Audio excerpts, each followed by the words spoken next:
आज के इस वीडियो में हम कक्षा 8 के सामाजिक विज्ञान बतलाएंगे। ठीक है, यहाँ पे अर्धवार्षिक परीक्षा होगा, उसी का प्रश्न पत्र है, ओरिजिनल प्रश्न पत्र।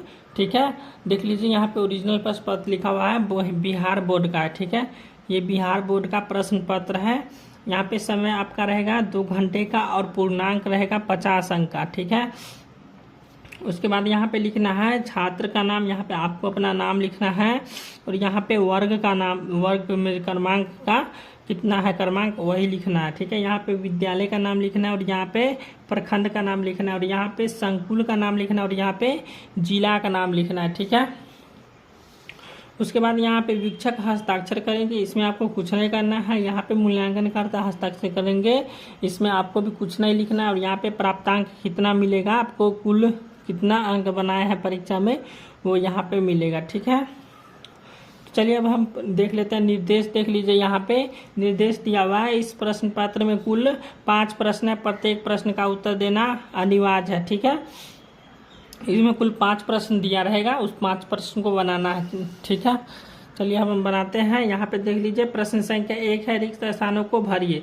तो यहाँ पे 1 नंबर में दिया, यूरोप से भारत तक के समुद्री मार्गों का खोज वास्को डिगामा ने की थी। ठीक है, यहाँ पे इस खाली जगह में भरा जाएगा वास्को डिगामा। ठीक है, यहाँ पे दूसरा प्रश्न है, पलासी के युद्ध में खाली जगह की हार हुई। तो इस खाली जगह में आ जाएगा नवाब सिराजुद्दौला। ठीक है, उसके बाद तीसरा प्रश्न है, खाली जगह को भारत का मैनचेस्टर कहा जाता है। तो यहाँ पे हो जाएगा अहमदाबाद। ठीक है, इस खाली जगह में आ जाएगा अहमदाबाद। उसके बाद चौथा प्रश्न है, बोकारो लौह इस्पात केंद्र है योजना में स्थापित की गई थी। यहाँ 5वीं पंचवर्षीय हो जाएगा। ठीक है, अब 5वां प्रश्न है, संविधान के तीसरे भाग में खाली जगह चर्चा है।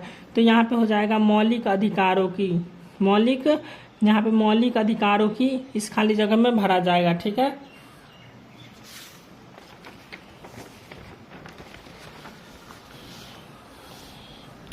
उसके बाद दूसरा प्रश्न है, सही कथन पर सही और गलत पर गलत का निशान लगाइए।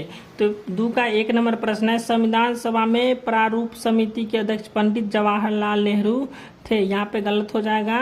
उसके बाद दूसरा प्रश्न है, मुक्त व्यापार की नीति ने कंपनी का एकाधिकार समाप्त कर दिया। यहाँ पे सही हो जाएगा। तीसरा प्रश्न है, अस्थायी बंदोबस्त 10 वर्षों तक के लिए था। ये सही हो जाएगा। और चौथा प्रश्न है, ग्रेफाइट का उपयोग पेंसिल बनाने में होता है। तो ये सही हो जाएगा। उसके बाद 5वां प्रश्न है, बेंगलुरु को सिलिकॉन सिटी भी कहा जाता है। तो ये सही हो जाएगा। उसके बाद तीसरा प्रश्न है, सही सही मिलान कीजिए। यहाँ पे कॉलम क है और यहाँ पे कॉलम ख है। ठीक है, तो यहाँ पे जो है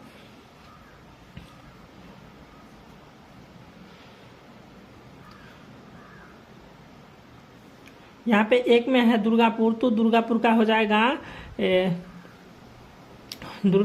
हो जाएगा पश्चिम बंगाल। ठीक है, ये दुर्गापुर जो है इसका हो जाएगा पश्चिम बंगाल। और नील यहाँ पे दूसरा है विशाखापट्टनम। ठीक है, इसका हम अंतिम में बतला देंगे।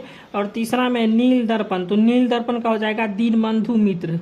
यहाँ पे तीसरा का लिख लीजिएगा आप ख। ठीक है, यहाँ पे हम ख लिख देते हैं, ये हो जाएगा तीसरा का ख। अब यहाँ पे चौथा है जदोनांग, तो जदोनांग का हो जाएगा नागालैंड।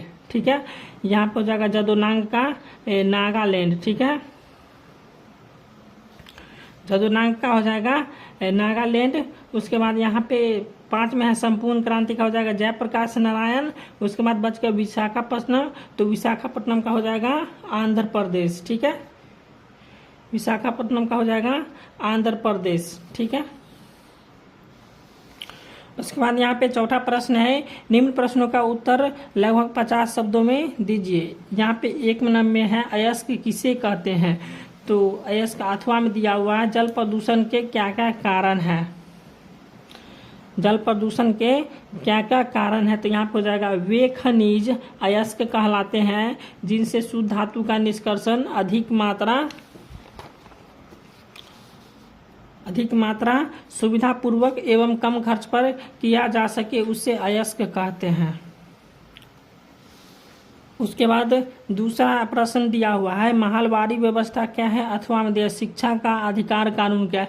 इस दोनों में से किसी एक प्रश्न का उत्तर देना था। तो यहाँ पे महलवारी व्यवस्था क्या है इसका उत्तर दिया। तो यहाँ पे हम लिखे ईस्ट इंडिया कंपनी द्वारा सन 1822 ईस्वी में उत्तर प्रदेश, पंजाब, मध्य प्रदेश में लागू की गई भू राजस्व की प्रणाली थी। यह भू राजस्व भारत की 30% भूभाग पर लागू किया गया, जिसे हम महलवारी व्यवस्था कहते हैं।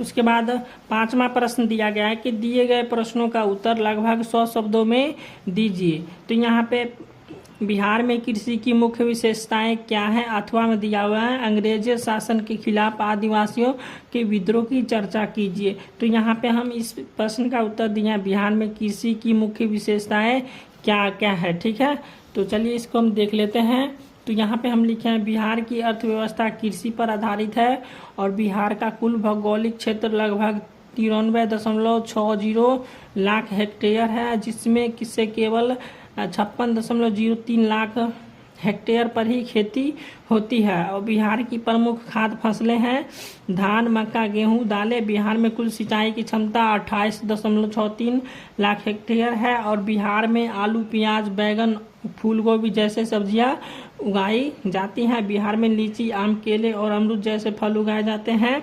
बिहार में जूट और गन्ने जैसे 2 और महत्वपूर्ण आय वाली फसलें उगाई जाती थी। ये हो गया प्रश्न संख्या 5 का उत्तर। ठीक है।